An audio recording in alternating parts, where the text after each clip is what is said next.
Thank you for checking out the Buff Divers podcast, where my brother and I take a look at the state of Helldivers 2, analyze a subject, and brainstorm ways to improve aspects of the game. My name is Quinn, and this is my brother Shay. Howdy, comrades. Today's episode is underperforming stratagems, one that Shay and I have been looking forward to doing for a while now. Oh, yes. So we'll just jump right into it. We have a lot of stratagems, a lot of support weapons, throwables, sidearms that we need to go through, and some of these things we've seen glimmers of what they could potentially be over the course of the state of Helldivers 2 since launch. There's been plenty of bugs that have allowed for some stratagems to really shine in ways that they were not supposed to, but it really did give us an idea of what they could do if they were given the right opportunities. Yeah. In general, I think there's a handful of what I would just call useless stratagems in the game right now.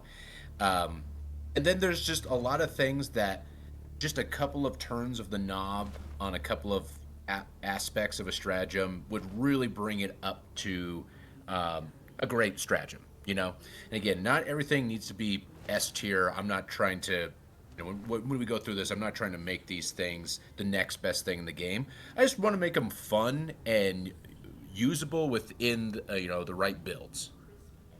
Yeah, exactly. I feel like there's a lot of stratagems when you see a teammate pick it, you're like, bro, what do you think? No. Yeah. This guy's either the GOAT or he's about to have a rough time. Yeah, does this guy know something I don't? And it always turns out, no, he's just not. Yeah. But cool. With that said, I'll jump into the first one. Eagle Smoke Strike. So this has 2 base uses, and then once you get the ship module, the expansion bay, you get 3. I don't really understand why this hasn't been touched basically at all. 3 uses of this makes no sense. The Eagle rocket pods has 5 uses to it. We'll get to that one next, which is also awful. But I think this at minimum needs 5 uses.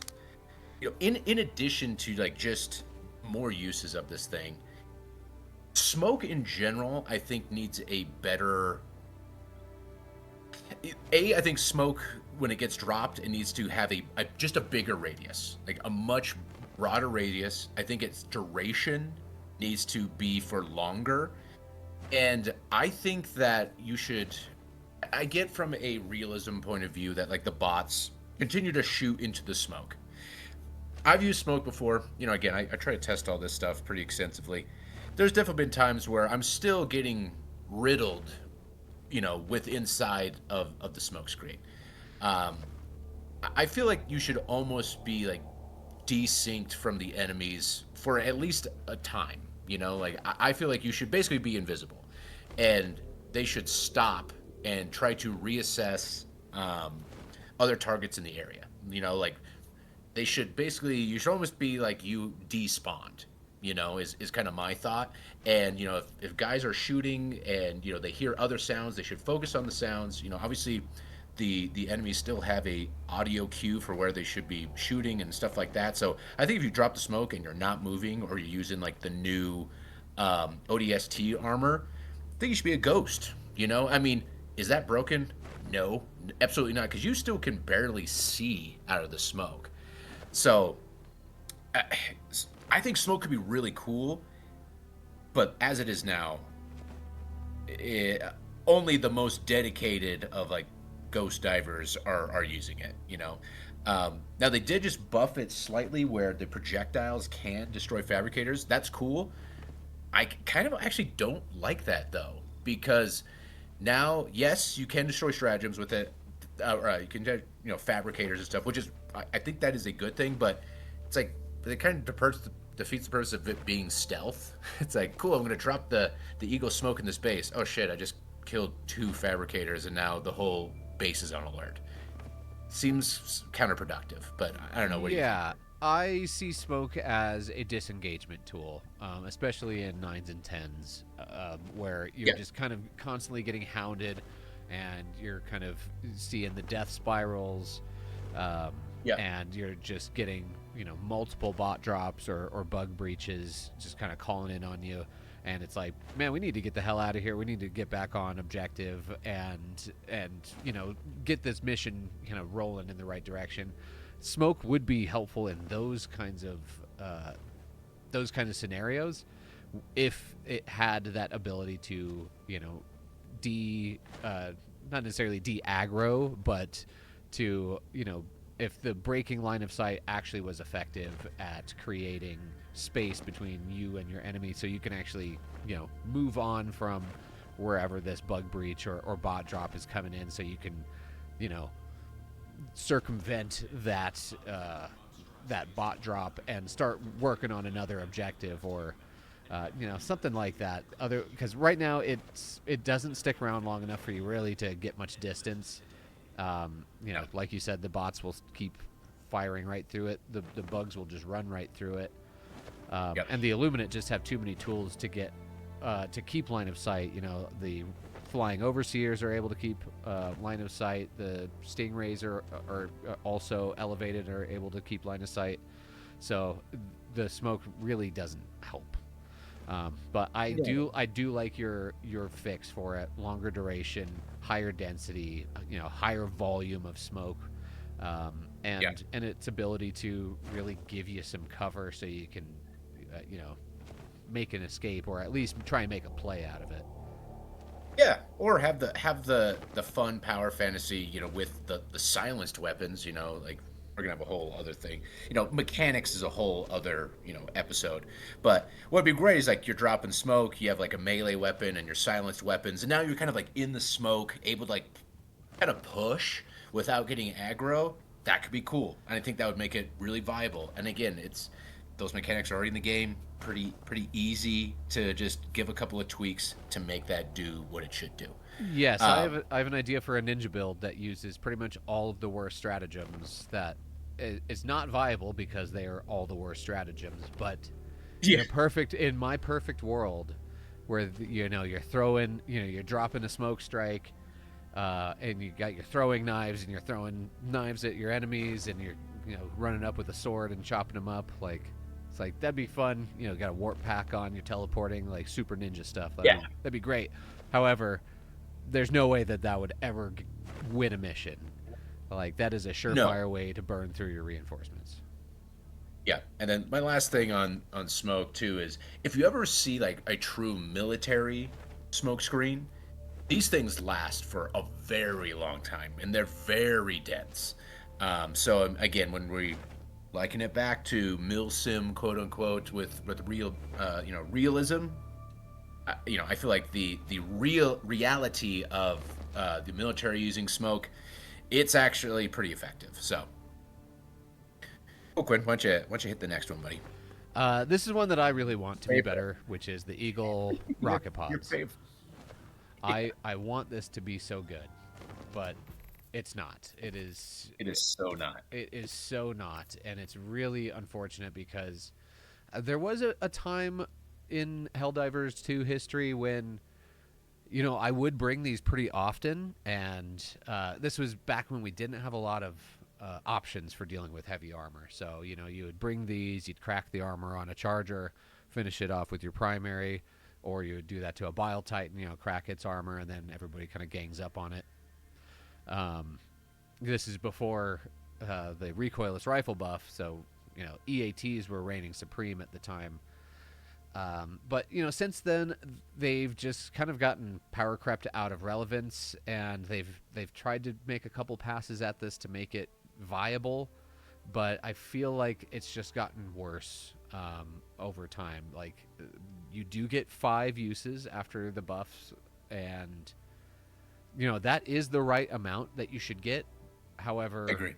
However, it just doesn't have enough AOE damage. It doesn't have enough armor penetration. So the proposed buff on this one is, increased armor penetration, increased splash damage versus heavy armor, and then smarter targeting. Because there's too many times you'll throw this and there's a Bile Titan or a Charger and it just blows up a warrior, and that is a bad feeling. Yeah. Yeah. I mean, to me, I would love to see this stratagem with just the smarter targeting. To me, it's like this should be like a mini rail cannon strike. Okay, I'm not expecting this thing to kill a Bile Titan at all. But to me, this is like the elite killer, or whatever tier of enemies like the Hulk and the Chargers kind of are on. Again, on difficulty 9 and 10, you could have. I've had like 15 Chargers on the screen at one time. Like this could definitely help in those scenarios. Where Yeah. just honing in on these heavies, you're like, great. I'm not. I know that I can knock down X amount of these, or I know that I can crack the armor on a Bile Titan, or destroy the main weapon on a Factory Strider, or whatever. At least knock down the shield on a Harvester. But I feel like a lot of times I throw these, on a Hulk, and it either misses it, or it hits it, and the Hulk just kind of like, that was hilarious, and like keeps charging at me. And when you have to use like two or three of these things to take down one of those tier of enemies, you're really questioning your decisions. Yeah, absolutely. Yeah, So, because I mean, you and I, we did a mission, and there were so many Chargers. It was absurd. It was just yeah, like it was great. an entire Yeah, patrol of Chargers. It was like 4 or 5 Chargers. Bug breach pops up, 4 or 5 more Chargers, and then not to mention we're dealing with dragon roaches simultaneously. We're dealing yeah, with impalers simultaneously, and it's just like I want options where I can deal with multiple heavy units, because it's like you only get so many thermites. Even if I was running recoilless rifle and thermite grenades, I would not have been able to take out all of those enemies. You know, yeah. in conjunction with my stratagems, even it's like too many times you throw a 500 kg into a group of enemies and the heavies just end up walking right out. Yeah. So Yeah. I So would like something that's you know precise. I really like the rail cannon strike. I like the precision strike. I'd like to see this kind of be in that same category of precision heavy busters. yeah, Because I'm always looking for more options to deal with heavies. Because playing on difficulty 10, and the game eventually will get harder. There will be more difficulty levels, well, and yeah. I mean, the and rupture terrain. I feel like they definitely made the game harder. I feel like they did something recently too that allowed more enemies on screen. Because honestly, after the Into the Unjust update, I feel like, especially on the tournament front, there are definitely spawning more, which is fantastic. I love that. Yeah, it brings me back to the feel of fear on the battlefield facing Yeah, Terminids yeah, and being like, yes, "Oh my god, what's behind me?" yes, absolutely.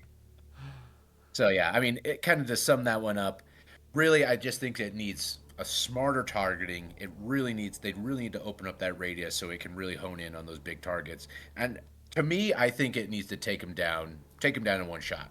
I think it should be able to kind of take down a Bile Titan or a Dragon Roach, 2 to 3 shots from a rocket pod should be taking it Well, down. yeah, let's And we take can another go look at the realism argument. If a single EAT can kill sure, a yeah, charger, the rocket pods fires six missiles from yeah, a fighter jet.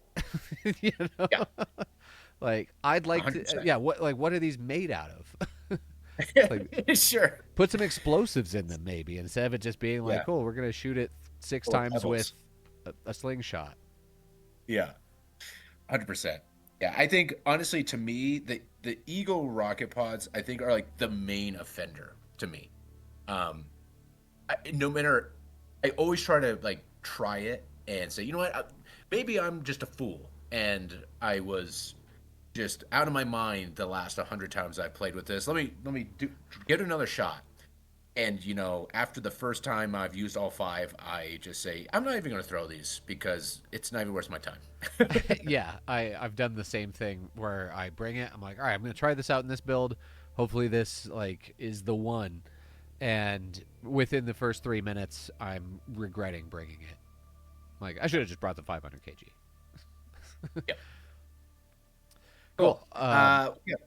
So on Moving to on the next to one. orbital precision strike. I have on here next. And for this one, honestly, I love the orbital precision strike. I think its cooldown is fine. I just think it should have a faster call-in time. They already did a faster, like a call-in time buff on it. I think they should do it again. I think this thing should come in within a second or two, and it would be perfect. What do you think? I would agree with that. I've brought it a few times recently, and I also love this stratagem. It used to be a mainstay in every single build that I brought. Yeah. But yeah, I've found that I throw it and I'm just wanting it to land 1 second faster because Yes. it is so precise. You have to like collide with the enemy that you're trying to take down, and if you're off with your timing, um, just by a little bit, it really suffers. And I would really like to see that call in time just 1 second better. That's literally all Yeah. I'm asking. Yeah, exactly. Because I think about like the 500 kg and the um, tolerance for error that you have with that is like super wide. You guys kind of like mindlessly chuck that, and you get massive kills heavies, and you get them back very quickly. I mean, a rearm on an eagle, it's like 120 seconds. This thing is 77 seconds, so like you don't even get two of these in the time it takes to rearm getting two 500 kgs. So I mean, like the economy isn't really in the favor of the orbital precision strike, but I do like how quick it is up. And again, if I was going to ask for another thing, sure, I might ask for a slightly reduced cooldown on this, like even down to like 70 seconds, or maybe take 7 seconds off of it and take 1 to 2 seconds off the cooling time. And I think this thing just feels amazing. I would agree with that. I would love to see it. Right. Cool. Next one is the Orbital EMS Strike. This one also was touched earlier with a bit of a buff that also received the higher demo force with the Yep. projectile, um, Which is good. which is good. But, if I'm going to bring something to do that same job, I'll just bring the Precision Strike because then I can use it on other things to, be able to take down larger enemies. Because I don't think, like, despite being able to destroy fabricators, even if you still hit a Bile Titan with this, I'm pretty sure it still is standing. Not only is Yeah, it standing, but it's not stunned either. So, no. it'd be kind of dumb to throw this at an enemy like that because it's not going to stun it or Really. destroy it. So I'll just bring something that has the ultimate stun ability. It'll stun it permanently by killing it. Yeah, exactly. Yeah, the orbital EMS to me is another one, just the major offenders of being an underperformer. For me, the stun duration is laughable, considering how long like fire and gas last. The radius on this thing is, I think, tiny. It's ridiculously small for a non-lethal option. Um, and again, could be very cool. I think there's in our armor episode, I had, when we were talking about possible helmet perks, I believe I had one in there that would basically nullify being able to be, your Helldiver able to be stunned. So, I mean, I think there's tools that for build crafting that they should add to the game for not being affected by EMS. But I think this thing needs a massive radius. It should just be this huge thing that's locking down an area. It should be lasting a very long time. I get that, sure, it can't stun Factory Striders and Bile Titans. That's fine, but I think everything else needs to be affected by this thing. And I think if you make it have a huge radius and a super long duration, I think it becomes viable with its 64-second cooldown. That to me feels totally fine. What do you think? Yeah, I think that would be good. I don't want this to just be like such a huge radius that it's stunning an entire um, like mega nest, but I think Sure. you Yeah. should be able to toss it in a choke point and really let the enemies kind of pile up and be able to capitalize on a bunch of enemies being stuck in one spot. Um, Yeah. you know, you lead with this, the enemies still kind of want to walk into it and kind Yeah. of get piled up on each other, followed up with a 500 kg, and you're racking up 45, 50 kills with that combo. I think Yeah. that kind of that combo play is what would give this thing a really cool place in some builds and team play. But yeah, Yeah. I think you're moving in the right direction with this to give it something, give it a purpose, other than it just being a, a waste of a stratagem slot. Yeah. Yeah. It should be something that you should be able to turn your back on. Like, a lot of the times you start getting into these conflicts where you're getting hit from all sides. You should be able to throw this thing in some direction and go, great. I don't need to worry about that for a moment. I can now divert my attention, kind of cool down these other fronts, and then be able to return to that. Maybe things are just starting to wake up, but to your point, it's like, great. Now I can throw, focus on wide radius attacks to hit all these stunned enemies. Yeah, it would be really cool. I I love non-lethal and non like I love avant-garde type of builds. And to me, when I first got into Helldivers and I saw this, I was like, "Oh man, this is cool." It was right up my alley. Just like something weird to do. Unfortunately, it's just too bad for me to use where it's like I'm using this and I'm actively making it harder for my team to win. Yes, I would agree with that. Yeah, I do like in all walks of life. I like creativity being rewarded, and Yeah. these kinds of things, like the non-lethals, the smoke, and the EMS, if they were effective in what their role is, I really Yeah. like being able to use it in a clever way, Yeah. inside of a combat scenario to really you know move things to our advantage. So I'm with you that this is definitely the pinnacle of underperformers at the moment. Yes. Yep. Absolutely. And to kind of continue the trend, orbital smoke strike. So first of all, this thing has an 86-second cooldown. And again, I'm always talking about like with a fully upgraded ship module when I talk about these cooldowns. That's a joke. So this thing has a longer cooldown than the orbital precision strike. Why? Yeah, I that mean, makes first of no all, with the sense to me. current, yeah, the current state of smoke really makes no sense. And even if like we talk about like the buffed version of smoke that we're just talking about, still doesn't make any sense. Even with the recent buff to its demo force as well, again, what are we talking about here? So this probably needs to be the lowest orbital stratagem cooldown in the game. Period. Yeah, 45 seconds tops. Sure. I was Yeah. gonna say this thing could have a 30-second cooldown, and I still don't think it'd be worth bringing. No. No. Yeah. Exactly. You know, Yeah. No. Yeah. Makes no sense. but So, yeah, I mean, this thing's pretty self-explanatory. Like, make smoke better, lower the cooldown. This should also have like a massive radius. Again, like with everything smoke, the radiuses just need to be bigger, durations need to be longer, and the AI reaction to smoke needs to be better. yeah, it's like instead of orbital smoke strike, it should be like orbital smoke barrage, where it just coats Yeah. an entire area with smoke for for a good duration. Yeah. And that has an 86-second cooldown. Now I can see keeping this cooldown the same if this was an orbital smoke barrage. Yeah. Yeah. But Yeah. And we'll get into some stratagem ideas later, and got that on there. yeah, nice. We'll go and hit us with the next one. Cool. Next one. I do like this stratagem. It's the FX12 shield generator relay. Um, Yeah. they give you this for free pretty often, and I love it when I have it for free. When it's just a free Yeah. stratagem, it comes in handy, and I really like it. Yeah. However, even when I have it for free, I'm still like, man, this needs something.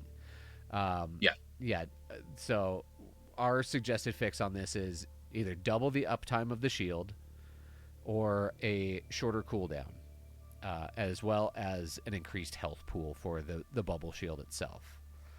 Yeah. Right now it's at 77 seconds, which isn't terrible, Feels but good. It it feels fun. it feels pretty good. Like if the shield lasted longer, I would never Yes. notice that I had this on cooldown. And no, granted, I understand that we can't just have shield generators up 100% of the time, but it's like I don't know the duration off the top of my head, but it never feels like it's long enough. Yeah, 100%. Yeah, it doesn't last the full uptime, even if it had, even if no damage was being done to it. It doesn't last that long. I think it's about half the time. I think you're getting about like 45 seconds out of it tops. Um, yeah, and I think we get this free enough to where I've used it extensively to know when what I don't like about it. And again, when we talk about defensive stratagems, there is you would have to go so crazy with the defensive stratagem to be breaking the game that I don't think they need to worry about pushing the envelope with these types of things. The shield generator, it looks cool. It's so cool when somebody is bringing it and is using it unexpectedly. It's awesome. But one of the things that I've really noticed, and again, we're talking about high level play here. This thing gets annihilated on high level play, like against the bots or the Illuminate. Like Yes. they just this thing lasts for all of 5 to 10 seconds. It's basically like, cool. I had a big one-time use bubble shield, um, that now takes a minute and some change to get back. It makes no sense to bring this thing on the very high difficulties, Yes, I would agree especially with like that. projectile based enemies. And on the Well, Terminids, it's kind of like, well, I don't know why you're bringing this. yeah, I mean for melee based, it's even worse because they just walk right through Yeah, it. correct, correct. So, yeah, make it last longer, or make the cooldown shorter, so you just get more of these things, and increase the health pool. And I think it's real fun at that point in time. It's fun now. I just think you just again we think we just need to turn the dials up on the power fantasy on this thing a little bit more, and there should be no qualms with that. This thing cannot break the game. No, I think the thinking back to when this stratagem actually had a place in play was using it as a decoy. You would drop it when a Bile Titan would start coming at you. You would throw a 500 kg inside of the bubble as you run. The Bile Titan will prioritize it with aggro. So it'll come up and try to smash the shield generator. Simultaneously, the 500 kg comes down, sticks in the bubble, and then blows up the Bile Titan. And it is actually it was very fun for a little while, but again, burning a stratagem slot just to have a little decoy for a Bile Titan is not worth it. No, yeah, yeah, 100%. It made some great memes at Cool. the time, though. Yeah, yeah, yeah. That's creativity, baby. I love it. Well, so Um, I've said this now. This will be number 3. This is the pinnacle of underperforming stratagems. Maybe this is the this next pinnacle one, of underperforming support weapons, I should say. yes, The 100%. TX41 sterilizer. Yeah, this piece of trash. It has Um, never found a place. Like even with the cave missions, it has more of a use where you can kind of lock down a choke point with it. However, just bring a flamethrower and that does the same thing but better. yes, yeah. Yeah. From day one, it's funny because I mean, Helldivers has this unique way of getting me excited about most things that they do. And I saw this thing and said, "Oh man, gas thrower, hell yeah!" I bet that's gonna be cool. Why was I wrong? Um, so I like your optimism how do though, we at fix it? least. Yeah, yeah. I'm hey man. I'm trying to keep the positivity up because yeah, you're not laughing, you're crying. Uh, Ain't that the truth? so yeah. So what do you think, Quinn? How do we fix this thing? So our proposed fix on this is this creates a lingering cloud of gas. So you can spray it out, and it creates a lingering cloud similar to a gas grenade or a gas mine that lasts for a while. So you can kind of douse an area and move on, similar to how they made the dog breath backpack kind of they changed its AI so it sprays an enemy and moves on. So this kind of gives you the ability to do that with your support weapon. Give this thing a farther reach, and maybe even give it one-handed use so you can, switch it out with a shield because that could Yeah. make some interesting builds. Yeah, honest. So for me, a longer reach and the gas. The Here's the thing with the flamethrower. What makes it so great is that it's putting down fire that enemies then have to traverse, and they're taking damage. It has a lingering effect, not just the damage that it's pumping out. This needs that. Period. Like I don't know why it doesn't have that. Your grenades do it. Everything that is gas does it. The new spear gun does it. It creates that, and that stuff lingers for a good few seconds.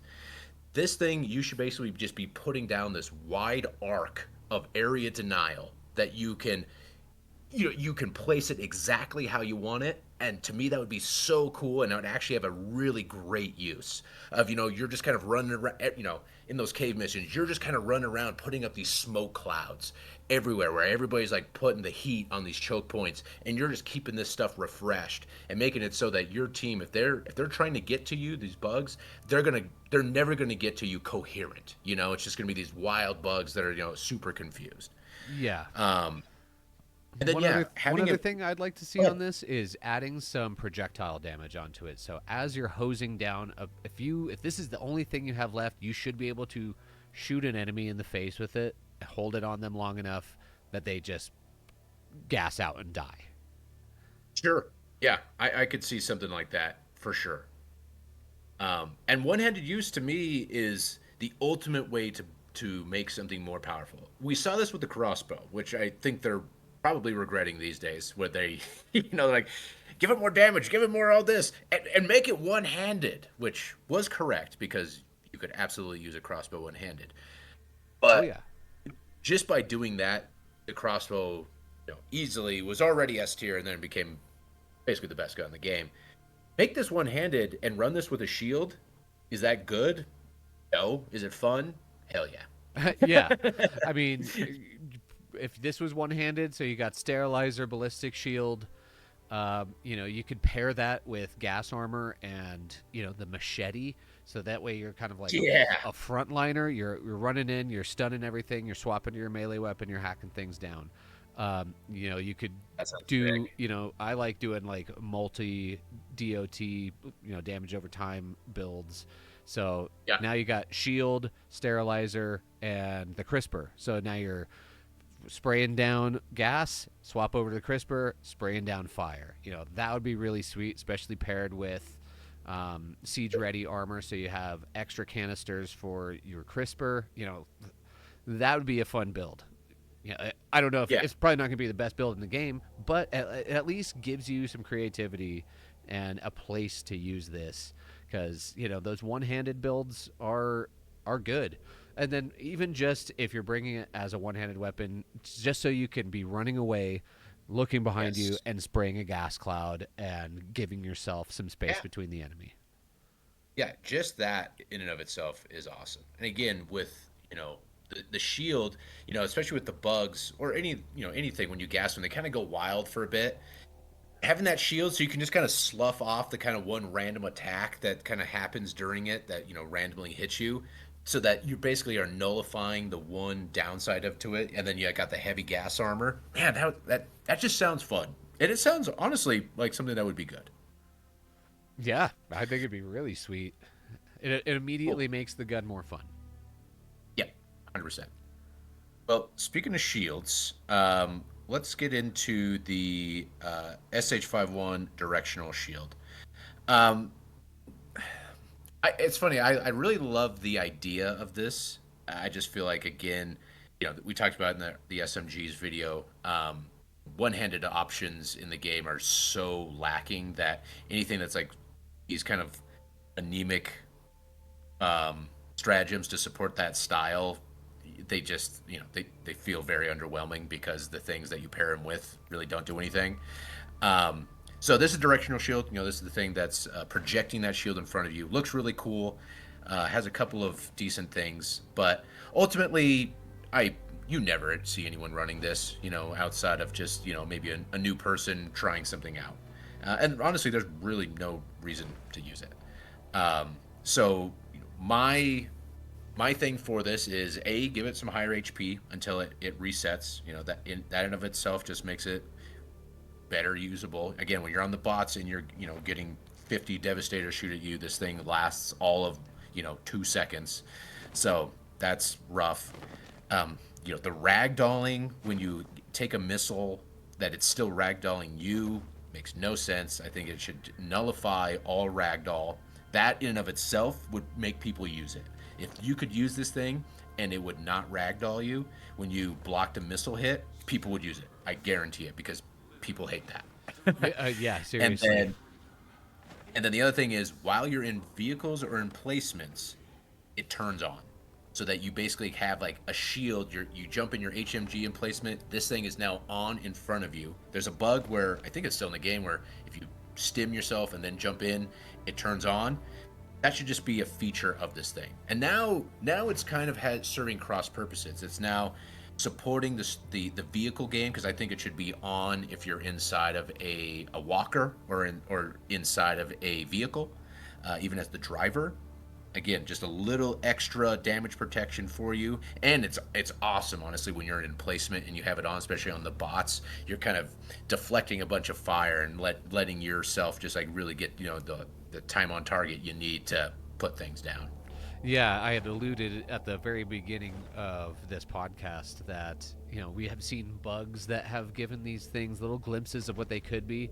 And the bug with the directional shield when you're in the turrets, or the emplacements, excuse me, being active, I mean, that was the one where I was like, this should just be a feature and not a bug. Yes. Yep, absolutely. Yeah, I don't really have much more to add on that one. I think those things kind of sum up what it needs. And is that ever going to be an S tier thing? No, but it'll at least make it better and make it so that you can do some build crafting. Yeah. Is it fun is the real question. And if you can use Correct. it while you're in a vehicle, a mech, or an emplacement, yeah, that's fun. That's cool. Yeah. Yeah, nullify ragdoll. That makes the game more fun. That does make the game more fun. Speaking of shields, we'll jump over to the ballistic shield since we're on that topic. I've always been a big ballistic shield enjoyer, and I always want it to be just a little bit better, to make it worth bringing and worth building around, because it does require a stratagem slot. It doesn't necessarily require it, but it lends itself to all the one-handed primary weapons.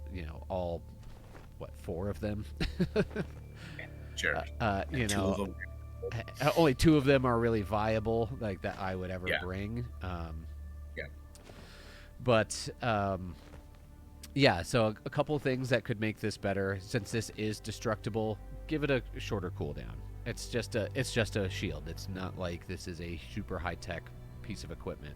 It's like if you can load up 2 EATs in a minute into a stratagem container, you can put a shield into a hell pod in less than 3 minutes. Yeah. 4 minutes. What is it? 257 seconds. Yeah. So like it's not a short cooldown. No, it's the same cooldown as basically every other stratagem weapon in the game. Yeah, exactly. So it's like, cool. I'll bring the EATs, or I'll bring the napalm EATs. Those are even better. It's like that can wipe out a whole army. Yeah. if you place it right. But yeah, so a much faster cooldown. Similar to the directional shield to this one. Instead of entirely nullifying ragdoll, this one should reduce ragdolling when you're blocking. Maybe it's while you're Yep. crouched and blocking. You won't be ragdolled, just to give it a Yeah. little bit more skill. Yeah. Instead of it just being like, cool, now I got a shield and nothing's gonna stop me. Yeah. Playing into it, being in position, ready to brace for the hit. You're blocking and you're crouched. You're ready to tank a missile. I think that might be a better way to go. Like and that. and then give this a shield bash, because that's what every shield is for. Yes. I actually think back to that show Deadliest Warrior, if anybody's seen Oh, that. dude, I was just thinking about it. Yep. And they're testing the Spartan weapons, and like, yeah, this sword's really good and effective. And I was like, all right, let's test how lethal this shield is. And they're like, man, this shield is actually one of the most lethal things we've ever tested, because the amount of force you can generate with it, especially if you're hitting on the edge of the shield, like, it is a small point where all the energy is going to be focused into. So it's like, that is a very effective way to use a shield. Yeah. Give us the shield bash. It was the Spartan's deadliest weapon in the Yeah. Deadliest Warrior. It was a breakdown of how many kills. The shield was like the thing that killed stuff the most. Yeah, which was hilarious. Yeah.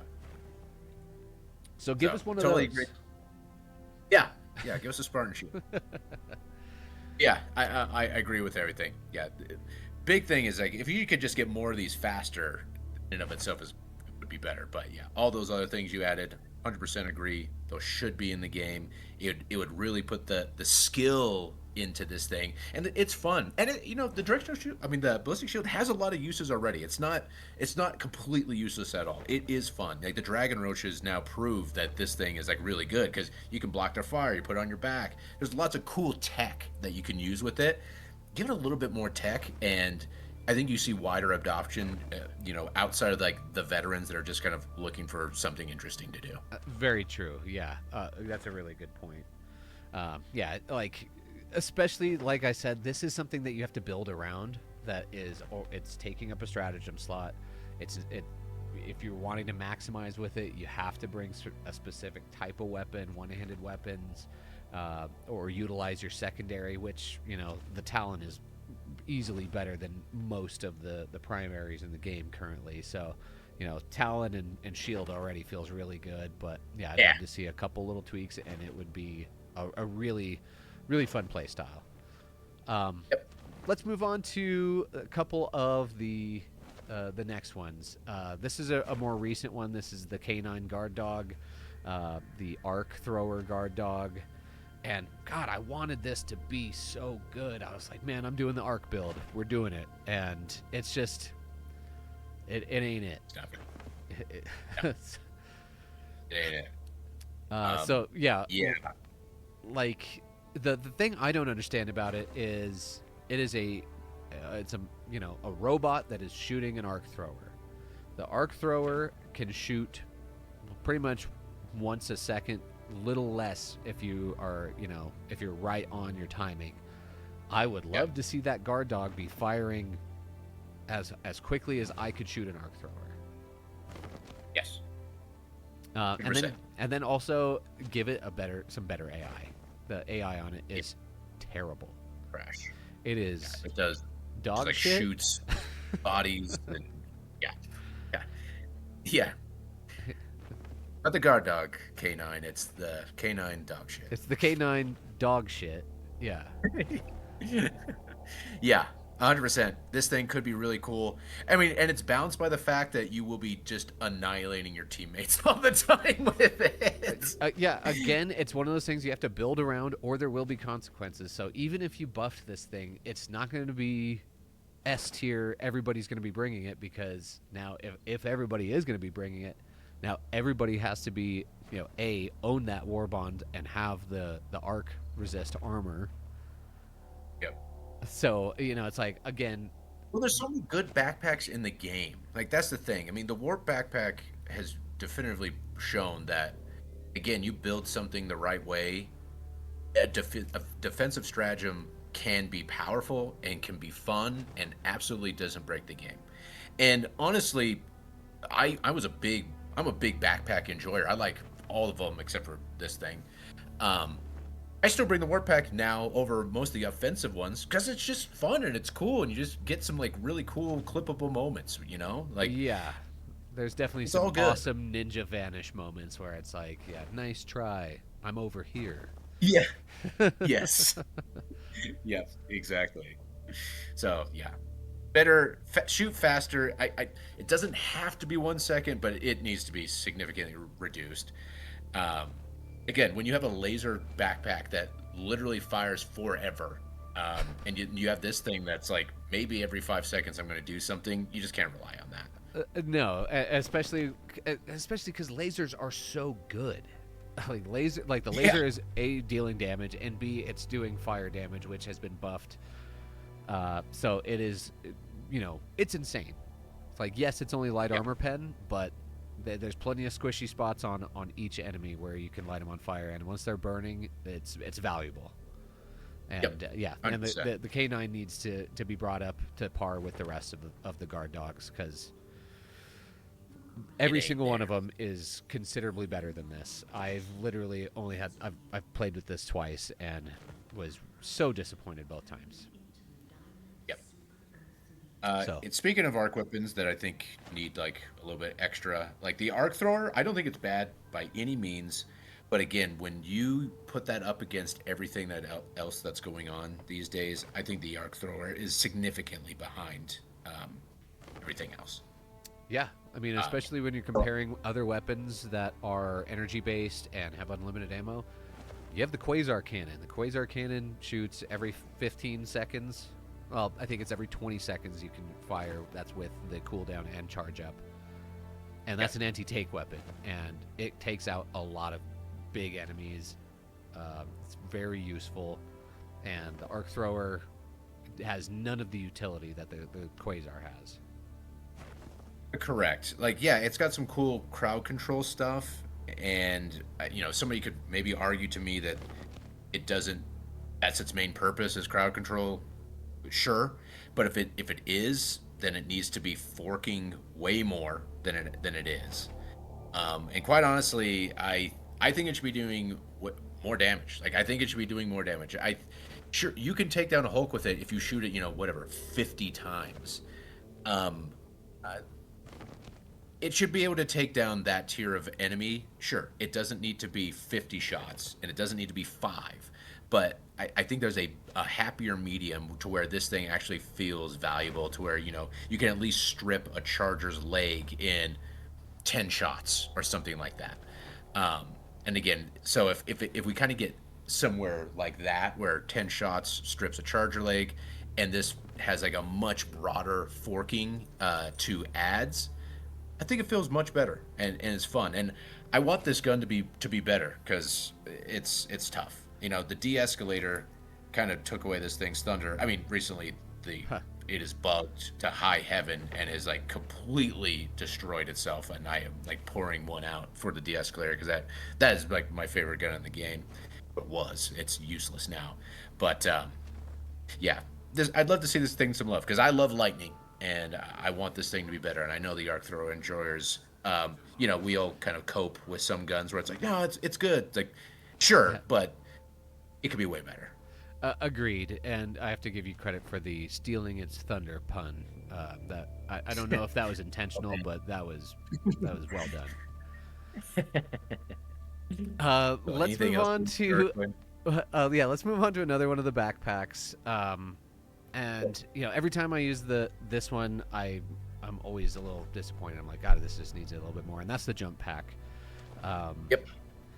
Especially comparing it directly to the warp pack. The warp pack, arguably, is the best mobility uh, backpack in the game. It has a really short cooldown. It has a really high skill ceiling. It can deal Yep. damage. You can go through walls with this. You can get through into bunkers with the with the warp pack. So it's like Yeah. the jump pack I think is in a pretty poor place right now. compared to both the lift pack and the warp pack, because its cooldown is too long.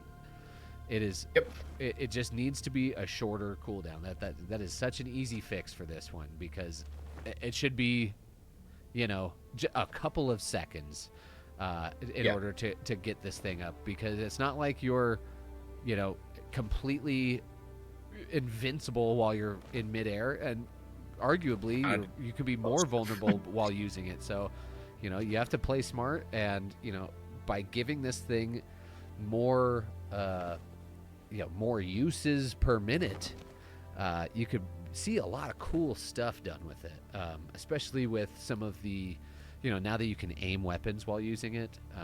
Yeah, giving it a shorter cooldown, you could do some really cool stuff, I think. Yeah, I mean, I think if they just decreased it by 50%, if it was just half of what it was now, it would feel fantastic. Oh, I bring it all the super time. fun. Yeah, it's super fun. It's so great. And yeah, I just think it needs that, again, that little knob twist to make this thing really compete for the slots it need to be in. Is it breaking the game? Not even close. No. Is it then just fun as hell? Absolutely. Yeah, it just needs to be brought up to match the uptime of the warp pack and the lift pack, because the lift pack, I think, has a shorter cooldown. Even if it's not shorter, I don't have the numbers right in front of me, but even if it is exactly the same, you get more use out of the lift pack because you're up in the air longer, and you can kind of mess with its landing function, so that way you're able to drop farther and use that landing function to soften your fall sometimes. So I'd love to see the jump pack be brought up to there. Yeah. Cool. All right, so the next one, this stratagem is so bizarre. And it just was like released one day. So this is like the Grenader battlement, E/GL21, grenade emplacement. I like the idea, but it is the epitome of mid. So, like, I actually think calling it mid is a little generous. Maybe you're right, because usually, like, the reason why you have emplacements are because they can punch down heavy enemies. The problem in this game is heavy enemies. Like, yes, there's a lot of chaff that gets on screen, but there's so much chaff control if you're playing smart that's usually not the problem. And yeah, this thing is great for chaff control, but yikes. It basically serves no function. Every once in a while I'll see someone bring this on a defense mission, and it's like, cool, that works in this one mission, great. But I think it needs a lot more versatility. And so my idea for this thing was to basically give it the programmable ammo, kind of like we get with like the autocannon, to where you can switch between like the high explosive, de-escalator, gas, and fire rounds, so that you kind of have a toolbox in the battlement. And to me, then you're talking about something that actually has some real utility. The other thing too, as I said, it should basically also have like a couple of stairs on it, so you get like a little bit higher, can get higher arcing with it. I think that would just be cool. But I don't know, what do you think of that idea, Cole? I do like the slight elevation of it, making it a little taller is cool. But I love the programmable ammo, like especially if you're quick with your commands, especially on a defense mission. I see the doors going down. There's a wave of enemies coming in. Pop off a couple of de-escalator rounds to stun the front line. Swap over to fire and just kind of shut the area down, so everything coming through is taking damage. And then pop back over to the high explosive and just dump 10 grenades and just mop them up. Like this, I feel like this stratagem is in direct competition with the HE emplacement, the HMG emplacement, excuse me, and the anti-tank emplacement, both of which are insane. Yes, like anti-tank emplacement especially is just one of the most ridiculous stratagems. I love it. I love it too. It's so powerful. It has a ridiculous amount of range. It has a good ammo economy, a good cooldown. It's like If I had to choose between the anti-tank emplacement and the grenadier, I would 100% go with the anti-tank. If I had to choose between the grenadier and the HMG, I would still take the HMG again, because that's got heavy armor pen, so you can use that to deal with larger targets. And both of them are good at chaff clearing just in and of itself, because the HMG just pumps out so much bullets that are overpenning that you can deal with mobs. And then obviously the anti-tank is a giant explosion. So Yeah. it does well. Yep, exactly. It's like the the grenadier battlement. It's like you had said, it is good for chaff clear, but there are so many options for chaff clear, like the napalm grenades, gas grenades. Both of those like really shut down areas and are able to, um, deal with the smaller enemies and leave a stratagem spot for something that is going to be more impactful. Yeah. And when I took this thing for a spin a handful of times. I was using it against all the factions, and the same thing happened every time, where a Hulk or a Charger's coming at me, and I just have to get out of the emplacement and watch it get destroyed. And that's why if you have EMP grenades or gas grenades, because before whatever happened to the de-escalator rounds, I mean, you can stun a Hulk with them. You can kill Hulks with them. I mean, you could freaking kill Bile Titans with enough of them. Like you could crack armor with the EMPs, and so like they need to fix that immediately.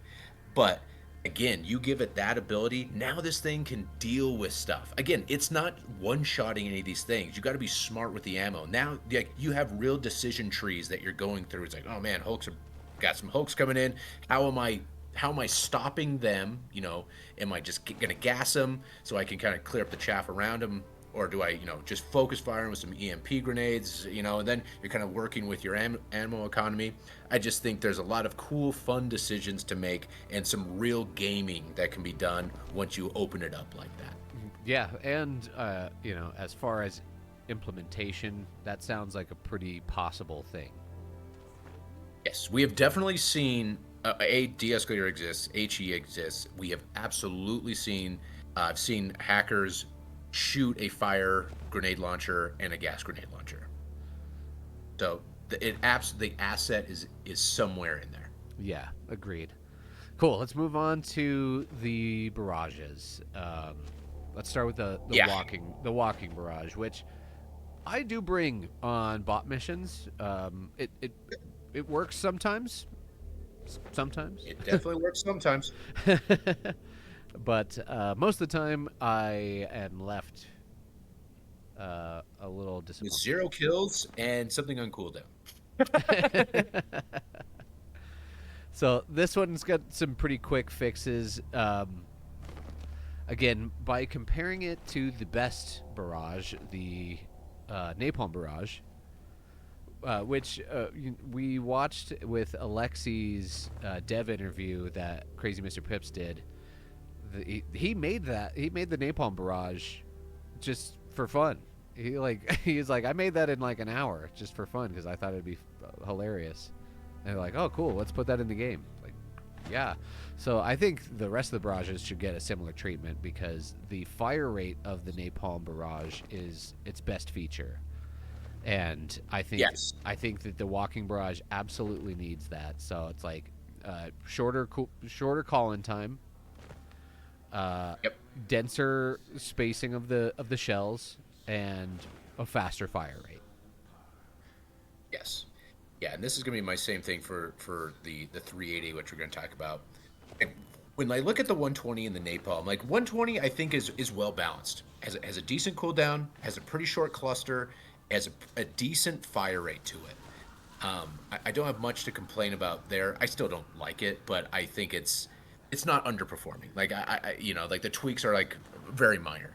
But Walking Barrage and 380, I want to see these shells dropping fast. And yes, there is predictability here, but the shells get so spaced out that it's really hard to be consistent on doing anything real other than hopefully taking out a handful of fabricators with this thing. I have thrown countless barrages, and I could probably count the amount of kills that I've gotten with them. You know, It's like I'm like, never, "Hey," yeah, it's never wiping out a patrol or a bot drop. Like, no, it's e- usually wiping out your team. I was gonna say, like, anytime I see somebody throw a barrage, I'm just like, oh, I'm just leaving. I'm just leaving this area. Me too. I'm turning around Yeah, and I'm coming back later because this. yeah. I've It's been, not. I've been killed by barrages, team barrages, so many times. Yeah, it really very rarely affects the. I mean, it's luck. It's basically like, hey, I'm gonna throw the dice here, and maybe I get some kills. Like to me, it's again borderline useless. The walking barrage is better, and I've definitely seen them to better effect. Like I like that it's linear. You have some real there's a skill ceiling to it, but again, tighten that up, make it shoot faster. Like instead of like boom 1 2 3 boom one, there's like a 3 second delay. I want to see like boom boom boom boom boom boom. Maybe add a couple of shell hits to it. Like it should just be like first of all, it would be sick to just like see it. Like It would you be remember when pretty you could do epic. a glitch where you could like have it whatever call in like 50 of a stratagem, Oh man, that was such a and fun week. I loved that. yeah. And like if you ever did that with like one of the barrages, I'm not saying that that's what it should do, but you got these moments where shells were just hitting with incredible velocity, just one after another, and it was such an amazing moment. I would like a mini version of that, and I feel like the 380 and the walking should be that. It should have a tighter spread, so you are it's more predictable. These things should be dropping just much faster. Maybe give them a wider radius. I feel like there should be a radius on which in the 380 or the walking barrage is going to operate in, and you can kind of almost guarantee that everything within that area is done for. Yeah, I would like some predictability, a little bit more predictability. It's like yes, the pattern is the same, but depending on the angle that it's being fired from your super destroyer, that can change, how it's actually going to be performing. I don't know if you watched that like 2 hour video that guy made on like the predictability of 380 barrage. I mean, God I bless love that. the Helldivers community. My God. God bless that man. He's like, yeah, like has like topographical maps of everything. I'm like, this is the deepest dive. Like, what a genius. I know. Sure. All And of that. I'm sorry. I'm sorry. I'm not going to memorize all that stuff. Yeah, and it's like all of that hard work and like methodical and analysis just to make these barrages better. Okay. Yeah, just make them usable. Like Yeah. that's a bummer. Yeah, 100%. So we kind of ended up talking about both the brushes there, but I think it makes sense. They both have the same problem. Um, yeah, that's what needs to happen in my opinion. 100%. Cool. Let's do. I think we got two more orbitals, and then we're gonna move on into a couple of weapons, stratagem weapons, and throwables. Next one, I wouldn't call this necessarily an underperformer, but I think everybody wants this. This one is Yeah. a super quick one. The orbital laser, everybody loves. It's great. It's got a really Yep. high cooldown, and 3 uses is not enough. Yeah. I like when the napalm barrage exists and you have unlimited uses, and it has basically the same cooldown. It makes the orbital laser feel a little lackluster. Yeah. So just give us 4 uses, or just remove the 5. cap on it. Like I don't see why this one specifically has a cap. I think this is the Yeah. only stratagem, orbital stratagem that has a limited It number is. of uses. Yeah. Yeah. And I'm fine if it has the cap. Like I'm fine with that. But yeah, I think one or two more uses, and this thing is totally awesome. I don't think. I think we can all agree on that. I don't think it breaks the game because I mean the orbital laser is incredibly strong, and when you have a full team bringing lasers, you do trivialize some mission types, mainly for like the bots and the Illuminate for like just destroying their bases. Like it becomes kind of a no-brainer. Um, so that I don't like, and I'm sure that that's kind of what they're trying to balance. But again, one or two extra uses on it, I just think it feels correct, and doesn't ruin balance in any significant way from where I'm standing. I'm with you on that. And then the last orbital that we have on here is the rail cannon strike, Yeah. which again, I wouldn't say this is like an Nope. underperformer, but at the same No. time, if it just had a little bit, if it had a little bit better cooldown, it would be great. Yeah. It could 2 minutes, compete with the 2.5 500 minutes. kg. Yeah. So there was a major order when we had to kill things with the rail cannon, and they dropped the rail cannon's cooldown to like 30 seconds, and they gave us two of them, so that you could have, and it just everyone's chucking the rail cannon strikes like crazy, and it was a blast for one. It was even with that, I wasn't like, man, the rail cannon is so overpowered.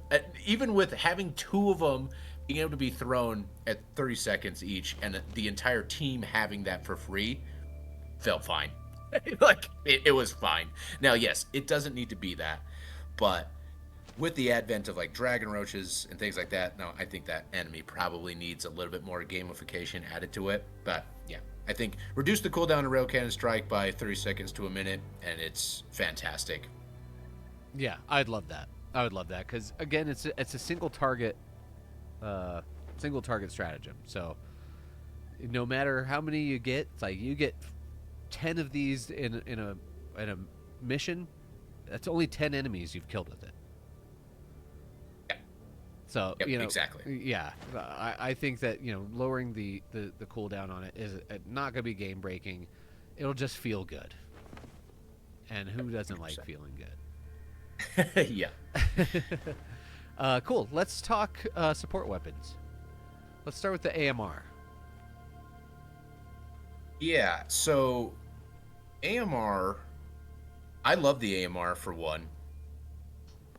So I think things that they need to do to make it feel better is they need to increase the ergonomics of it. One, um, and I think they need to buff its damage just a bit more, just a bit more. I think you can. It gets one or two shot a Hulk with these if you're like dead on. I think if you're not dead on, I think 5 shots to the front, 5 to 6 shots, or you can even just say a magazine. If you're just a full mag dump a Hulk through its front plate, I think that should be enough to take it out. Oh And yeah. then just extrapolate that across everything else. So I think I don't know if that's a damage buff or if that's a durability damage increase. But I think you do that, and then you increase its ergonomics, and it is just the perfect sniper. It kind of weaves in and out of being usable depending on what state the game is in terms of its bugginess. But right now, doesn't feel that great. There's been times in the past where it was like the main gun that I used on the bots because it was just so fun. But yeah, right now they've done something that's kind of destroyed its ergonomics, and seeing again, just looking at the state of the game right now, just a little bit of that increase to damage would make it feel fantastic. Yeah, I would love to see that, especially since the AMR, you have to be precise with it. You have to pretty much be, sitting still to get a shot off. And I don't know about you, but I don't have many opportunities to sit still in like levels 9 and 10. No. Unless you're using the lift pack to get up to high ground and like really building around that. But even then, it's still not doing what I would want it to do. But I think your proposed buffs would definitely help. Nice. Yeah, and then another, next weapon on here, airburst rocket launcher. Honestly, one of my favorite guns in the game, hands down. I love this gun, and I'm pretty proficient with it. I think I'm pretty proud of my skills with this weapon. I think you're the I only think, person I've seen that has killed more enemies than teammates with this. yeah, yeah. Big thing for this gun. I think everything about it is perfect. It needs a 2-stage reload. Yeah, I mean, almost all. Period. I'm pretty sure all the other stationary reload weapons have a 2-stage reload, except for this one. Yeah, you can. I think the first stage is you put the missile into the canister. The second stage is you twisting it. So if they just were to do that, this thing would become even better. And is my only gripe with the gun. And not really underperforming, but I kind of got on a roll with some of this stuff, and it's like I got to mention this. Yeah, I mean that's totally. I mean, I would call it an underperformer just due to its very, very low pick rate. Correct. Yeah, and it has a very high skill ceiling for this thing to like. You have to spend a lot of time with this weapon to understand like how to shoot it when you're using the different modes. You know, you have to have really good trigger discipline with this gun. It's I think the two-stage reload just makes the usability of it just a little bit better. For the people that are also like really using this gun, it's a great quality of life for them. And again, makes perfect sense because it makes no sense to me how you put the missile in the launcher and then you move and then you go back to the reload and you have to put the missile in the launcher again. Again, from a realism standpoint, doesn't make any sense. Not real, not realistic. Not real. Arrowhead. Yeah. Yep. Nice try. Nice try with the mil sim, Chief. Speaking of rockets, well, the next one is the spear. You know, the spear used to be one of my favorite weapons, but this thing has really suffered from a lot of bad PR over the course of the game because its lock-on system was pretty much unusable initially. I forgot how many updates it took them to get that right. Oh man. Yeah, and like a year. Yeah, I'm pretty sure it was close to a year to get the lock-on working. And I remember when they fixed it, I was in heaven because I was like, I realized that it was a good weapon. I remember it was a good weapon, or I realized it was a good weapon even when it was broken. And I would just fuck with trying to lock onto stuff. I'm like, I can do this. I can do this. Yeah. And it's like, nope, I gotta abandon this. Yeah, I remember you bringing it all the time and just like trying to game it so you could do things with it. Hey man, you made it work as best as you could. And sometimes I was like, man, we're popping off with the spear, and then sometimes I'm like, this thing is a paperweight. Trash. Yeah, it's like, hey, what? You got an extra support weapon? Call it. Yeah. When you get an extra weapon, call it in for me because this is dog shit. But yeah, so it's in a decent spot right now. Although it has a very tight ammo economy. You get when you call it in initially, you have 1 in the launcher and 4 in the backpack. And if you deplete the ammo, you have all the ship upgrades. You go and pick up a supply box. You're only getting 4 of them back, and so you're pretty much never going to have full ammo unless you call in a new one, or you're grabbing 2. Yeah, you're either grabbing 2 or you're grabbing ammo boxes. But that doesn't feel great. But so to counteract that, I think that we need to increase its damage so that it's taking out Bile Titans, Chargers, pretty much all the mini boss and heavy enemy types, because it really feels bad with one shot. Yeah, you should be one-shotting them with the spear because it feels really bad having to dump. Yeah, because Recoilless will take them out in one shot. Why can't the spear?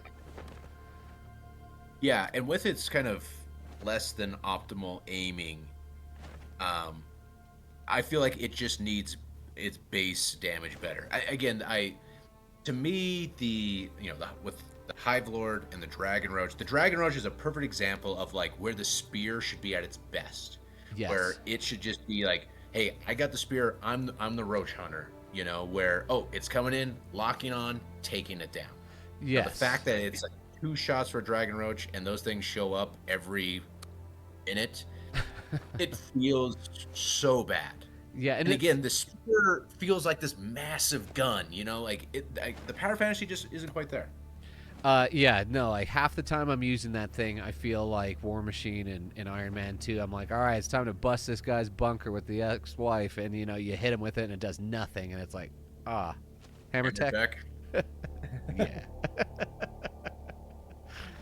Yeah, so I'd love to see a damage buff on this, and I'd love to see an alternate fire mode. Speaking of Iron Man. Speaking of Iron Man, the Jericho mode, where you can, you target multiple enemies with it, fire. It breaks up into mini missiles midair. Boom, boom, boom, boom, boom. Yeah, kind of the reverse of the Wasp. Yes. Yes, exactly. Because the Wasp can fire mini rockets at single enemies, or you can do the big shot with it. Yeah. I would love to see the spear do the big shot and then be able to target multiple enemies with the. Yeah, like four, it can target four enemies or something and splits into four, and it's a good elite killer that way. Yeah, That would be so cool. man, that'd be sick. And then you could also do the hug emote and hold your arms out while the Jericho missiles are going off. That'd be badass. Yeah, in the background. Yep, Yes, that'd be so cool. Peak Helldivers. Yeah, peak Helldivers right there. Cool. We'll move on to the next one. The Epoch, which I have actually fallen in love with recently, and your suggested fix on it is exactly what I would do, because I thought that this had 4 rounds in each magazine for the last week, and then I literally just checked. I was like, man, I feel like I'm running out of ammo really quick. I'm like, am I wasting shots? I'm like, oh no, it only has 3 shots in the mag, and that feels bad. Yes. Yeah. I think you give it the 4th shot, and that this thing is really awesome. Yeah, the Epoch is very good. Yes. Everyone was kind of hating on it in the beginning, obviously for good reason. I mean, its targeting was all jacked up. But because it has the risk-reward mechanic on it where you could kill yourself, I think you give it that extra round, and now this thing is fulfilling exactly what it needs to do, and it's quite great. Yes, I would love that. I did run this with Siege Ready. That felt better. Having an extra mag. So if they're not going to increase the rounds in each mag, give us an extra mag. That would feel much better. Yeah, the extra round to me is, again, I mean, uptime on the weapon, between reloads is huge. Yeah. And on average, 2 shots are what you're using to take down most things. A lot of things, even chargers, they can die in 1 hit if you're, doing the thing perfectly. But yeah, since there is such a high skill ceiling on the weapon, I think that 1 extra round just gives you that buffer zone, and also just makes it so the layman using it that might only be able to be taking things down in 2 shots really makes it so that they can use the weapon and get some good mileage out of it. Yeah, I mean, especially on the bot front, I took it on a hell dive last night against the bots, and I don't think there is a way to one-shot the War Striders with the Epoch. It is a 2-shot, and you have to have them both maxed out, and you have to hit your target. So, I mean, it's giving this thing 4 shots in each mag isn't going to break the game, but it'll make the gun definitely feel much better. 100%. Cool. Next thing, I guess this was an orbital. I kind of put it in the wrong spot here, but this one to me needs some help. So this is the airburst, the orbital airburst. Oh yeah, this one definitely deserves to be on the underperforming list. Yeah, I want to love this. Yeah. So my fix for it, so it is only medium armor pen. Yeah, I think this thing should have heavy penetration. I agree. That is its main reason why I do not bring it, is because it does not penetrate heavy armor. The Gatling Barrage has heavy armor pen. The orbital Gatling Barrage, that is heavy armor pen. I really feel like the Airburst Strike should have heavy armor penetration. Yeah. I think it gives it a niche. It just generally makes it more effective against everything. Yeah, I don't think there's more to say. I think you bump this up 1 level in penetration, and it becomes very viable. Yeah, I would love that. And, even if they have to increase the cooldown on it to make up for that Sure. penetration increase, I could live with that. Yeah, I agree. Cool. All right, moving on for just another quick tweak. This was really kind of come about when I've been, using the Emancipator mech and how awesome it is and its ammo economy is. The Patriot exosuit, I think its ammo economy sucks. Yes, it's terrible. And we can't increase the missile count because it's kind of like the missiles count is what it is because like they're individually like rendered on the Patriot. So I think you just give this thing more ammo for its minigun. Yeah. It's like, quite I a would, bit more. yeah, I mean, miniguns are a lot of fun, and I definitely want to use it more often. Yeah. Yeah. So not much more to add there, but to me that makes I think the Patriot exosuit is much weaker than the Emancipator, and a lot of it just comes down to ammo economy. Sweet. Next one, we have the one true flag. And I think everybody Oh man, knows what buff we're going to give this. We're going to just yes. make the flag do something. Yeah. Our So it's idea supposed for to be that. the thing that it would do is create a radius of democracy protects. Yes. So it's either it creates a radius of democracy protects, or at least when you have it equipped, it gives you democracy protects. You as the individual. Yeah, I think that'd So be like it's hilarious. instead of having the armor, so it's like you basically could this gives you the armor passive democracy protects just for you. I'm also fine with that. I mean, just That would also be fine. yeah, that would be cool. It would make it so that bringing it isn't a total meme. Yes. Cuz it is a support weapon. It is. So And like so if it did at least that, that would be cool. I'm not gonna say yeah, give it more damage and do all this other stuff. That's never gonna happen. I know that. It's fine, but it needs some level of democracy protects for you or your squad within a radius of this thing. Either of those things would be badass and would make me actually think about taking it. and maybe it gives it to you if you're carrying it, and it gives it in a radius if it's planted. Yeah, 100%. That would be cool. That's it. Yep, love it. Do that, please. That would actually be I really will. awesome. 100%. Yeah, I've seen some people say some crazy things of what it needs to do. No, I just make it do one of those two things, and it'll be fun. Sweet. right. All right. Next is throwables. So we already kind of went over smoke earlier. So we got the smoke grenade number one on this list. So Yes. yeah, again, longer duration, stronger debuff against the enemy. Actually make, uh, break it.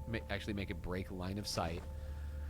Um, I like this. This we in our episode about the helmet passives, we did talk about being able to see through the smoke, or like give your enemies an outline when they're in the smoke, or your allies, something like that. Maybe we add to this, so it's like just that's just something that Smoke in does. general. Yeah, Yeah. I personally would like to see helmet passives come into the game, and some more class building like that. So, yeah, something like that. Just kind of as a note to bring up my wish list on armor. like, hey, remember that?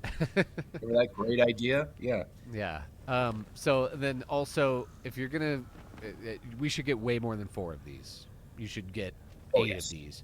If you get Yep. 6 pyrotech grenades, Yes. you should be getting 8, 10 smoke grenades, because Yeah. it doesn't matter how many of these you have, it's not going to be turning the tide of battle.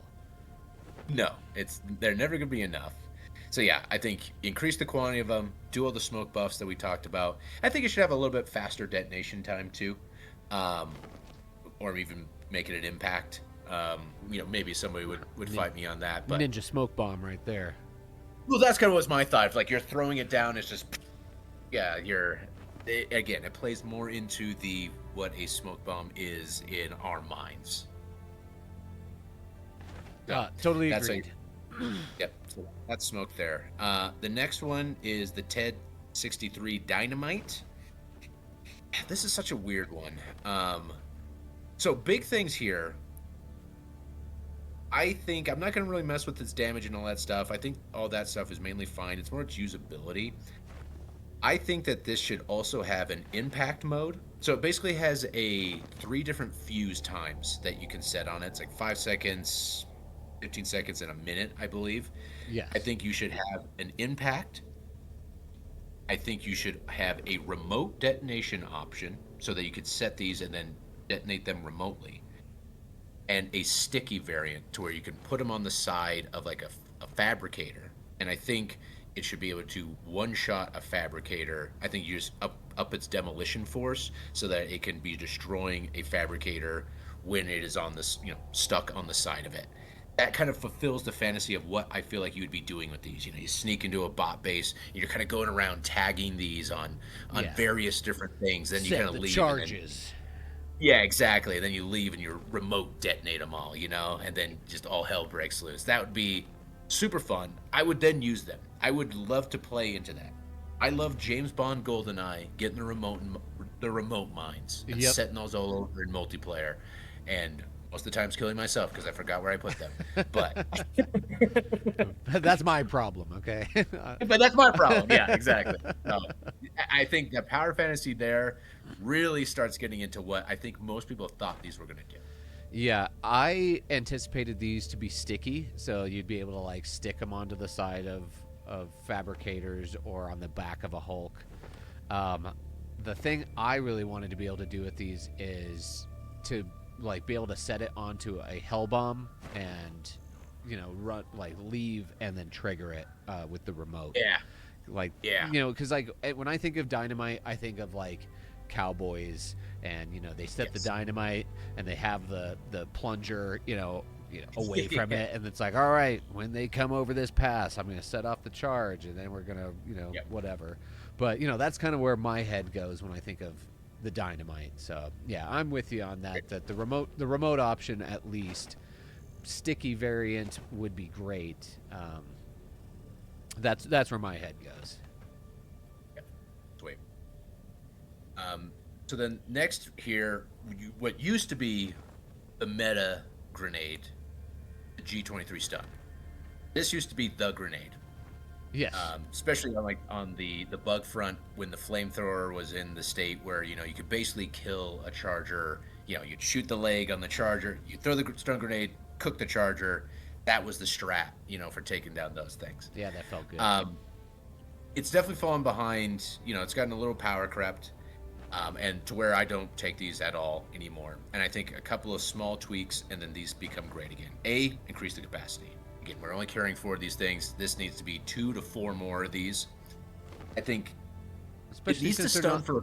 they're non-lethals. So They're I not lethal. Yeah, yeah, yeah, 100%. increasing the capacity on the non-lethals, I think it makes sense to me.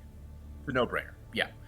And I think a little bit longer stun. Give me like 1 or 2 more seconds. I prefer 2 more seconds, and then just a little bit larger radius. And I think these can get put back into the conversation again, even with thermites and all the other type of grenades existing. Um, these are now a real contender. Yeah, I've been wanting to bring these two, but yeah, again, it's hard to choose them over a thermite or a gas or even the buffed napalm grenades, because they're really Yeah, good and they do those were heavy great. burn. Yep, 100%. But yeah, I would love to see these become a little bit more viable, just for flamethrower builds, um, to bring those kind of back up to where they used to be. I'd really like to Yeah. see that. Yep. All right, as far as underperformers go, I think this Yeah. one's This. tied with the smoke grenade. This is the K2 throwing knife. Yeah. They gave us 20 of them, and it doesn't matter. It doesn't matter how many of these you have. They're not 20 great. rocks in your pocket doesn't do much. Yeah, it's like, cool. I can either bring these or I can bring, a thermite.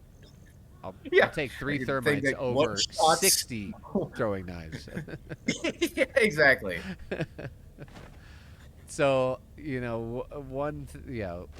have a couple of different ideas here. First of all, make them retrievable. Like, that makes so much Yeah. more sense that you can pick them up afterwards. That makes it at least a little bit more usable because you have more uptime on them. Um, Yep. and then, what was your idea here, Shay? So basically, what I want to do is basically make them kind of semi-programmable. So you basically have your regular knife as we have it now. It's a silent knife that's doing, I think, medium penetration. I think then you have a mode on these knives where you turn it into a stun knife. It's like a single target kind of momentary stun. Maybe like 2 to 3 seconds, and it immobilizes something light penetration.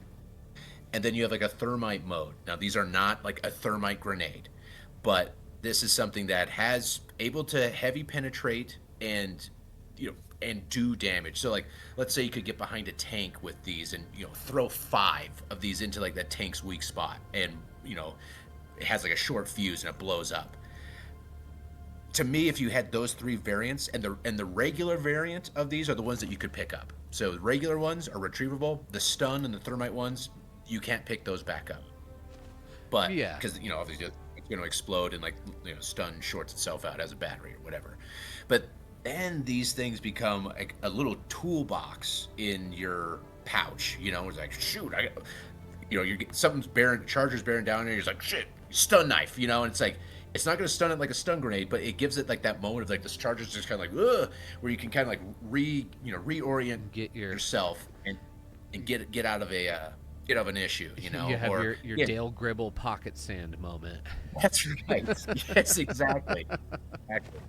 It just gives these things a little play, because as they are right now, they're useless. Who uses these outside of like, I'm just going to be silly at this game? This gives it so that they can actually have a place in the game. Um, if you give it this type of flexibility. Yeah, I like that idea. Yeah, I had a thought about an exploding knife. It's like you throw it in, it sticks into him, it blows up a second later. Yeah, dink, beep beep beep, boom. Like okay, yeah, that's kind of how I imagine the heavy pen version that you have for your Yep. idea. But yeah, Yep. yeah, a little bit of a toolbox. I like I think things that that was are fun. able to do multiple jobs Yep. in my loadout, since build crafting is a big part of Helldivers, because once you're on the field, you're stuck with what you got. So like, if you're able to use one thing to do a couple of different things, I mean that's why the eruptor is great. It's like it's chaff clear. It's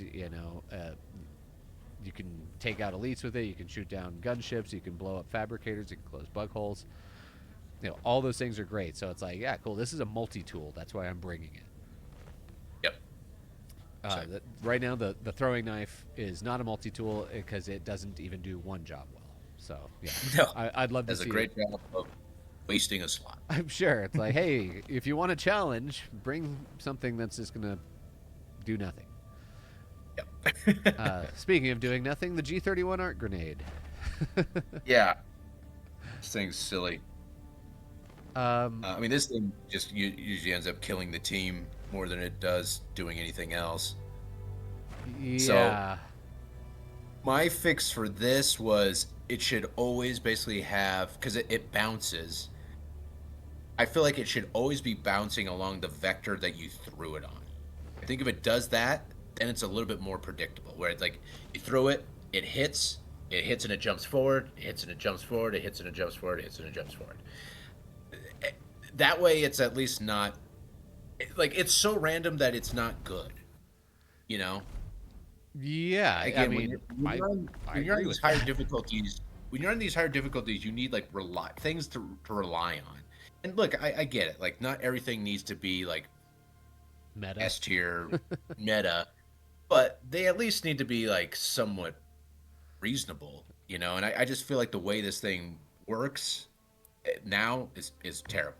Or rather than bouncing, it should act like the pulse grenades from like Destiny, where it sits on the ground and just kind of, just puts off 5 pulses in some interval and then stops. Yeah, yeah. I would like to see something change with it, because yeah, it's the way it is right now. It's just not worth bringing, because there's much better options. Because it's Yep. not doing really enough damage to be like chaff clearing. It's again. I'm just going to compare this to a napalm grenade. Is this going to Yep. really provide good area denial? Is this going to kill enemies? Is it going to weaken the next enemies that come through that aren't killed by it? No. So yeah, something to give it a little bit more predictability, so that way Yeah, you can and try and maximize what it does do. I've been on missions where some guy, brought these and he threw it and he like wiped the team where he like threw it and then it just bounced back into us and killed us all and I was like, that was pretty cool, man. Whoa, cool. Yeah, yeah. Man, That was something. that was something else. Yeah. Cool. Well, another quality of life thing I'd like to see on the next one, secret grenade. Secret grenade.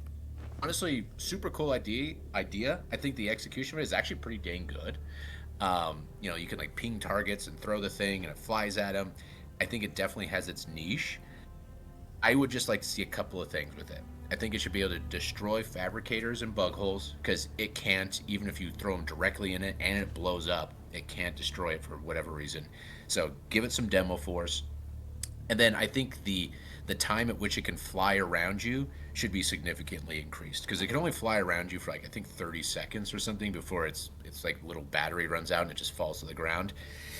I think it's only this thing can fly around for a minute or two, and it can feel like this, you know, Thopter Master, where you just have all your little nations flying around you, Yeah, it's for the Uh, minion build. Yeah, yeah, you exactly. got your Again, guard dog, you got your secret grenades, you got your sentries. You're the necromancer of the Helldivers universe. yes, yes, exactly. Yeah, and again, even if you had 1,000 of these things flying around you, who cares?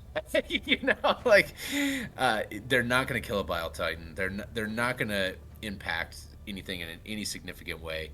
So I think just being able to have this swarm around you. I mean, I would give them an infinite battery life if it was up to me because I just don't think it matters, and it Yeah, would I just be mean fun. they're eventually going to find an enemy and go attack it. Correct. Yeah, unless you're just standing still, and then what are you doing? It's like if the worry is that you're gonna you know, throw all six of them. They're going to be hovering around you, and then you go and resupply, and you take all of the resupplies to get all your grenades Yep. back. It's like then you have 12 grenades that you can throw right then and there. But Again, I, what are we doing here? sure, I mean, I play on Super Helldive, and 12 secret grenades aren't going to be saving my ass anytime That ain't soon. doing shit. Yeah.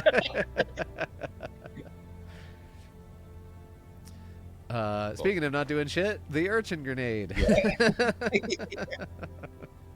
Yeah, this thing's dumb. I don't like it. Yeah, and so I was thinking about this, and like I kind of talked about like the Destiny pulse grenade. I think this needs to be basically an area denial grenade on like a souped up level. This thing needs to stick into a ground or stick into an enemy, stop them cold. It needs to have a big radius and it needs to have a long AoE. So it's just sitting there and it's just putting off this thing and stopping this. It's really cool if you can get this thing directly into a choke point because things kind of walk up to this thing. They always just start like bunching up and it kind of works. But the AoE is so small and its duration is like non existent that it makes no sense. Sure, it can stagger a Bile Titan. Okay. It, that doesn't really do anything. Yeah, It's sure. it's great for testing weapons against a charger or a Hulk that you Yeah, need a yeah. multiply. Stand still. Um, Yes, yeah, it's great for that. your comparison to Destiny made me think of the Destiny gun Anarchy, where you can make little electric fences with the sticky grenades, where you stick one on one wall, you stick one on another wall, and it makes a Oh little yeah, electric fence. Now, if the urchin could do that, you stick it on one on one wall of the choke point and one on the other wall, and it, kind of is arcing back and forth. Now that would oh be yeah, that'd now be that cool. would be cool. Yeah, yeah. So and again, they need to last a very long time. Again, these are all this stuff still amounts to it not being good. you know. Um, so I don't really know what they need to do with this thing. I mean, if this grenade is strictly in the game so that it's easier to test weapons, cool, I get it. But I think, yeah, it needs everything about this needs to, and again, you can keep it non-lethal, but I think you just need to turn up everything, increase its time, increase its AOE, increase how many you can have, and hope for the best. Because if that's really all you can do with this thing, there's really it's kind of boring for what it is, and there's not really a lot of fun stuff that I feel like you can do with it. So Yeah, I I'd love think to hear other people's ideas on how to make the urchin better and what other people's creativity comes with. Because for me, I just say, yeah, just increase it all. Yeah, I think the other option with this kind of thing is you stick it into an enemy, and when the electric pulse comes off, it can arc to other enemies. You know, like I can see that being implementable and increase its viability because now it's just not a single target damage source if Oh, if you stick it to an enemy. well, yeah, it does no damage, but I actually I agree. It should maybe be arcing and just creating this chain of frozen enemies. You know, this it like keeps going. It keeps like things. If something gets closest to the nearest stunned enemy, so like let's just say like one bug gets up to the urchin and it gets shocked, then another one comes behind it that gets shocked. Now that's the new point at which another radius is forming. So it's kind of chaining itself. It's basically co-opting every new um, conductor, and it just like really increasing its radius. So like if you had 10 things stopped by this, if anything got close to any of those 10 enemies, it then becomes an extension of this grenade's stun field. Yes. Maybe that could be a thing. Yeah, I So think we're on the yes, right track. chaining something like that, and again, it needs to last for a while. I would agree with that because it's a non-lethal. Yeah, it lasts like 5 seconds, something ridiculous. It's so short. That's awesome. Wow. It's really good, man. Yeah, yeah. I'm surprised. I'm surprised you haven't just been seeing this on every. Okay, last one. We got one sidearm, and I'm guessing most people know which one this is. That's the stim pistol. That everybody wants Yes. to be good. Everybody's tried to make it work, and it is just a don't pick because it is so hard to hit anybody with it. Yeah. Um, And it's I definitely see people use this. I mean, there's those medics out there that they just don't care and they make it work, and God bless them. Um, but yeah, so there's I can't remember the name of the gun. Sorry, but they put that RoboCop pistol in the game that has tracking yeah. on the pistol. Put Give that on the that to stim the gun yeah. Give that to the stim pistol. and make the stims full strength. Yeah. You're done. It, it doesn't need anything else. I think if you do those two things, that thing becomes awesome. It Now, becomes I great. really like, yeah, and I thought it was actually really good in the cave missions where ammo and stims were scarce. Had some people bring in on those missions. I was like, yeah, this is sweet. I'm this is a good time to bring it. And I hope Helldivers explores more ways to make the game difficult and scrimp our resources in fun ways. As fun as that can be. But yeah, I think do those two things and this thing becomes great. Honestly, the rest of the items to me all feel pretty good. I'm not going to get into how to make the Peacemaker better. It is doing exactly what it's advertised to do. Yeah, exactly right. Wait, so that's the list. I had some stratagem ideas here, but you know what, Quinn? Let's just save this for another episode. I think that's a good Save. idea because I have so many more stratagem ideas than what we have here on the list, and I would love to give Yeah, them all the time that they deserve. That and yeah, we're going close to 2 hours here, so yeah.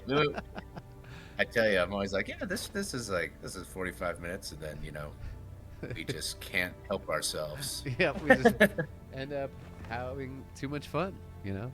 Yeah, exactly. So yeah, man, let's wrap this up. Cool. So yeah, the idea, whole idea of the these buffs that we've put forth is to really lean into the power fantasy. I think we've brought that up in every single episode so far, is Yes. the power fantasy, because that's essentially what video games are. It's a form of escapism.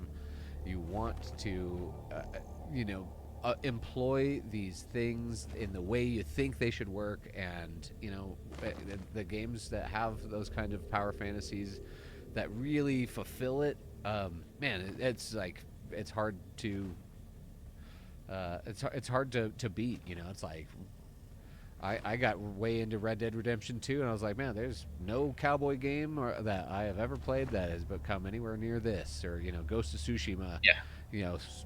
just going around and swinging a katana around and just feeling like a badass samurai. Like that just doesn't get old. And when I'm playing games like this that have so many weapons that are reminiscent of our favorite movies and games and media from our childhoods, and even modern stuff, you want to be like, cool, I'm gonna play a ninja now, and I'm gonna use all the ninja tools that are in Helldivers, and I'm gonna have a blast doing it. So let the fantasy match the function of these weapons, or make the function match the fantasy. Yeah, and they don't have to be. They don't have to be perfect. Nothing's ever going to be perfect. Helldivers is kind of about turning lemons into lemonade for like some of these kind of wackier builds that we try to do. But this just makes it so that the fun and the fantasy are getting closer, like to. I just think what they should be when you like just look across the spectrum of what is in the game right now.